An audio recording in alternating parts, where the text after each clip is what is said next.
નમસ્તે મિત્રો, વિડીયોમાં ફરી તમારું સ્વાગત છે મિત્રો। હાલ સોશિયલ મીડિયામાં એક વિડીયો વાયરલ થઈ રહ્યો છે, જે જાણીને તમે પણ ચોંકી જશો। ખરેખર મિત્રો, જયેશભાઈ રાદડિયાનો ફોટો છે અને એમની હાથમાં એક પોસ્ટર છે અને તેઓ મિત્રો એવું લખ્યું છે કે અમે શું, તમે એવું માનો છો કે હું આમ આદમી પાર્ટીમાં જોડાઈ જાઉં?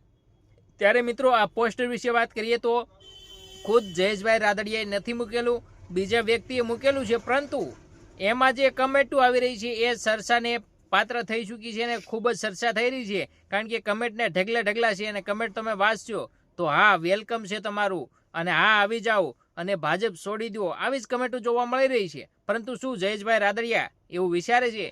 તો જે નહીં મિત્રો, એમના મનમાં કોઈ પણ જાતનો એવો વિચાર નથી। કારણ છે મિત્રો કે તેને 30 વર્ષની ઉંમરે જે તક આપી હતી મંત્રીની, એમાં એ ખુશ છે અને એવું કોઈ પણ જાતનું માનતા નથી। તેમ છતાં લોકો જો એવું કહી રહ્યા હોય કે આમ આદમી પાર્ટીમાં વયાવો, તો પછી જયેશભાઈ ઉપર છે હવે શું જયેશભાઈ વિચાર કરે છે એ એમને જોવાનું રહેશે। બાકી હાલ જે કમેન્ટો મળી છે એ પ્રમાણે બધા વેલકમ કરી રહ્યા છે આમ આદમી પાર્ટીમાં। ત્યારે મિત્રો જયેશભાઈ વિશે તમારે શું કહેવું છે કમેન્ટમાં જરૂર જણાવી દેજો। આ પોસ્ટર જયેશભાઈએ ખુદ નથી મૂકેલું, આ બીજા વ્યક્તિએ મૂકેલું છે ને એ હું તમને બતાવું છું ને એમને જે વિડીયો છે એમાં જે કમેન્ટ આવી છે એ પણ તમને બતાવી દઈશ, કારણ કે કમેન્ટો બધી મેં તમને બતાવી કે આ રીતની છે બધા એમ કહે છે કે હા વિયાવો એવી જ કમેન્ટો છે। તો એના વિશે તમારે શું કહેવું છે કમેન્ટમાં લખી દેજો। મળીશું ફરી નવા વિડીયોમાં, ત્યાં સુધી જય હિન્દ જય